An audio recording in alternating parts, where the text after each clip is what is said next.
नमस्कार दोस्तों, बात करते हैं स्टेट बैंक ऑफ इंडिया की 4% की गिरावट यहाँ पर हुई है। 27 मिलियन शेयर्स ट्रेड हुए हैं और लगातार अगर बाजार की बात करें तो भारी गिरावट देखने को मिली है। एसबीआई को लेकर के अच्छी खबर भी है और बुरी खबर, दोनों की ही बात करेंगे यहाँ पे। चलिए शुरू करते हैं, बट उससे पहले अगर आप चैनल पे नए हो तो प्लीज चैनल को सब्सक्राइब कर दो and hit the bell icon ताकि आपको नोटिफिकेशन मिल सके। चलिए स्टार्ट करते हैं।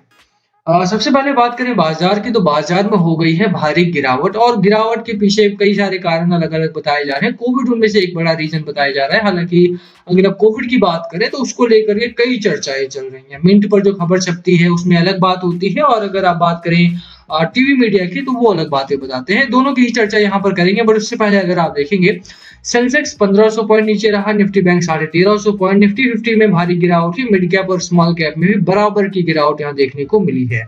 हालांकि डिमांड अभी भी एसबीआई में है। इस समय में भी अगर आप देखेंगे तो बहुत सारे स्टॉक्स हैं, लास्ट टाइम की तरह नहीं कि यहाँ पे सभी स्टॉक्स में गिरावट हो, नहीं।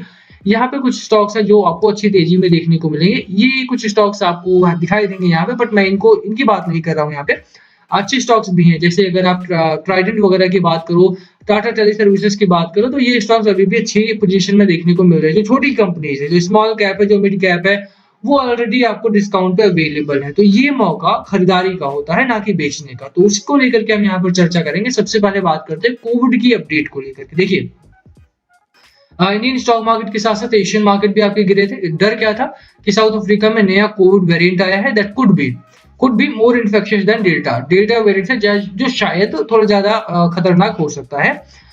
Just as this particular tail risk was melting away into the background, scientists in South Africa have announced they have discovered a new COVID variant which could potentially be more transmissible. Words पे अगर आप ध्यान देंगे तो आपको पता चलेगा कि अभी तो कोई पुख्ता रिसर्च यहाँ पर नहीं हुई है कि ये शायद, यहाँ पर सकता का बहुत यूज हो रहा है, कैन कुड का बहुत यूज हो रहा है कि ठीक है यार, शायद हो सकता है कि ये कोविड वेरिएंट जो है आपका वो मोर ट्रांसमिसिबल हो डेल्टा वेरिएंट से। और डेल्टा वेरिएंट वही है, अगर आपको याद हो, सेकंड वेव के बाद जब आपका लॉकडाउन हटा था उसके बाद खबर आना शुरू हो गई थी कि केरला में डेल्टा वेरिएंट के 9-10 केसेस वहां पे मिले थे, साथ में असम में कुछ 2-3 केसेस मिले थे और उसके बाद डेल्टा वेरिएंट जो था वो पूरी तरह से भारत से गायब हो गया था। थर्ड वेव का बहुत चर्चा था कि थर्ड वेव आएगा। देखो यार, इस समय ना बहुत ज्यादा इंडिया में वैक्सीनेशन हो चुका है, बहुत कारगर साबित रहा है। लोग उस हिसाब से बहुत ज्यादा सेफ्टी मेजर्स भी फॉलो कर रहे हैं, मास्क लगाना, सैनिटाइज करना, तो वो पूरा हो रहा है। पर अभी आप देखो कि यहाँ पे अगर आप कोविड की बात करते हो तो कोविड में, इस कोविड को लेकर के, इस नए वेरिएंट को लेकर के कोई बहुत बड़ी रिसर्च नहीं है। डब्ल्यूएचओ ने यहाँ पे अनाउंसमेंट जरूर किया है, बट वो अनाउंसमेंट बहुत ही मैं बोलूंगा कि बहुत ही रिस्पॉन्सिबल है। क्योंकि अभी आप देखोगे तो यहाँ पे इसी खबर में आपको आगे पढ़ते हो तो आपको पता चलता है, while the impact on human life is not yet established. अब ये तो लाइव मिंट वाले गलत छाप रहे हैं कि यार, इन्होंने बोला कि अभी तक इसका जो इम्पैक्ट है ह्यूमन लाइफ पर वो अभी तक एस्टैब्लिश नहीं हुआ है।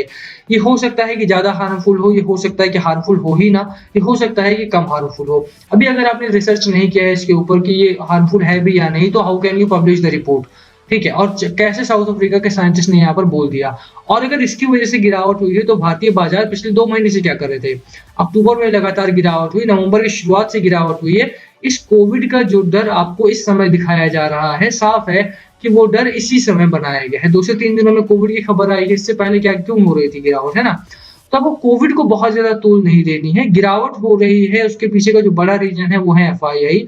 एफआईआई ने पिछले 6 दिनों में, लास्ट थर्सडे से लेकर के इस फ्राइडे तक 23,000 करोड़ का माल बाजार में डंप कर दिया। एफआईआई जो 26 नवंबर की भी बात करें, 5700 करोड़ का माल डंप हुआ है। इससे पहले 4000 करोड़, उससे पहले 3400, उससे पहले 3800, उससे पहले 4400 करोड़ का माल यहाँ पे डंप हुआ।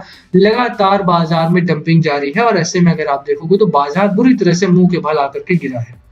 ओवरऑल अगर आप खबर की बात करो तो कहीं ना कहीं मार्केट में एफआईआई का डर ज्यादा है। कोविड का डर अगर मैं बोलूं तो वो जा चुका है लोगों के मन से। आपने सेकंड लॉकडाउन देखा, वहां पर भी बाजार में इतनी भारी गिरावट नहीं हुई जितनी इस समय पर हो रही है, ठीक है। तो कहीं ना कहीं कोविड को छोड़ दीजिए, जो बड़ी पिक्चर है वो है एफआईआई, और एफआईआई बहुत जल्द खरीदारी में आएंगे। इस समय गिरावट इसलिए हो रही है क्योंकि फेडरल रिजर्व बैंक जो है, जितने भी हैं पूरी दुनिया में, वो सभी अपना जो मनी सप्लाई बढ़ गई है उसको सक आउट कर रहे हैं, इकोनॉमी से बाहर निकाल रहे हैं ताकि इन्फ्लेशन को कम किया जा सके। यही कारण है कि रिजर्व बैंक ऑफ इंडिया ने भी मॉनेटरी पॉलिसी को टाइटन अप किया है। और अगर आप फेडरल रिजर्व की बात करें तो इस खबर में भी आपको साफ देखने को मिलेगी, Federal Reserve to start tightening its monetary policy. Monetary policy को टाइटन अप किया जा रहा है ताकि इन्फ्लेशन को कम किया जा सके। और यही कारण है जो ओवर वैल्यूड मार्केट है हमारे, वो तो घबराना नहीं है कोविड को लेकर के, ऐसा नहीं कि कोविड की वजह से बहुत भारी गिरावट हो जाएगी और संभल नहीं पाओगे आप, नहीं बिल्कुल नहीं है। कोविड आता तो मार्केट 2 से 3 महीने के लिए दबाव में रहते, वो नहीं है। एफआईआई का डर है, वो मिड दिसंबर तक मुझे लगता है कि खत्म होगा। थोड़ा इकोनॉमी पे जोर जरूर पड़ रहा है इस समय पे, पर आपको यहाँ पे मौका बहुत अच्छा मिलेगा है। एसबीआई एक ऐसी कंपनी है, एक ऐसा बैंक है जहां पर आप सोच रहे हो कि इस रैली में आप पार्टिसिपेट क्यों नहीं कर पाए, बट अब आपको वो मौका मिल रहा है, तो मौका मुझे लगता है छोड़ना नहीं चाहिए। एक अच्छा सपोर्ट है आपका इस पॉइंट पर, यानी कि अराउंड 445 440 के आसपास का सपोर्ट है। यहाँ पे आपको खरीदारी करने की मेरी सलाह रहेगी। सेकंड सपोर्ट की अगर आप बात करते हो, सेकंड सपोर्ट इज अराउंड 400 का।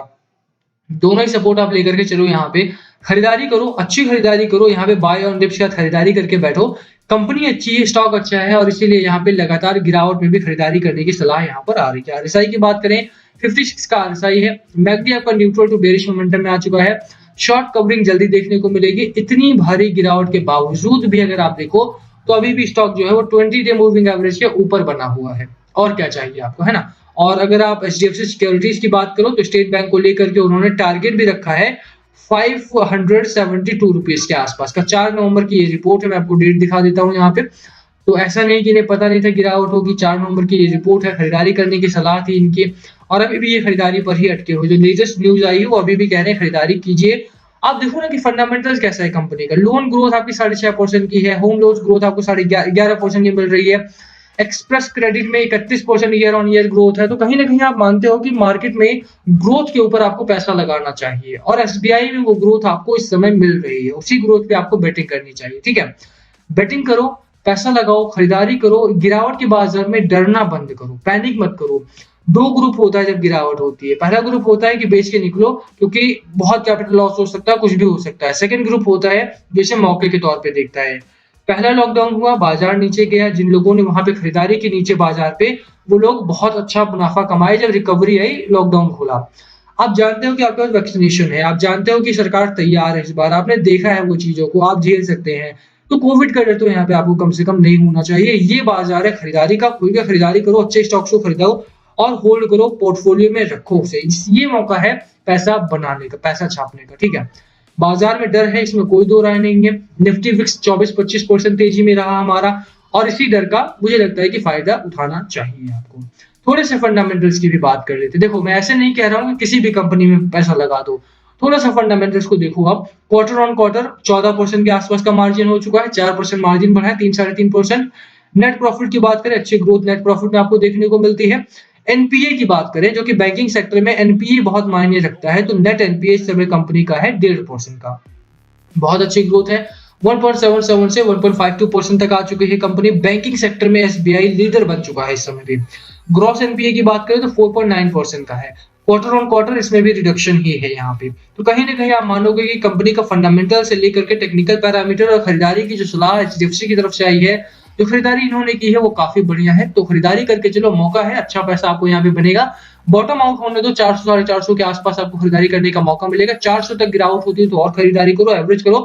पहला टारगेट आपका 570 का होने वाला है, तो बिल्कुल मौका चूकना नहीं है आपको। वीडियो यही खत्म करते हैं। वीडियो पसंद आई हो तो लाइक करना। लास्ट कॉल ऑल व्यूअर्स, क्या है आपके स्ट्रैटेजी स्टॉक को लेकर के, प्लीज कमेंट करके शेयर करना। वीडियो में अगर कुछ पूछना हो इस वीडियो के रिलेटेड या फिर कोई और स्टॉक हो आपके पोर्टफोलियो में जिसमें आप फंसे हुए हो, तो please comment low. Thank you.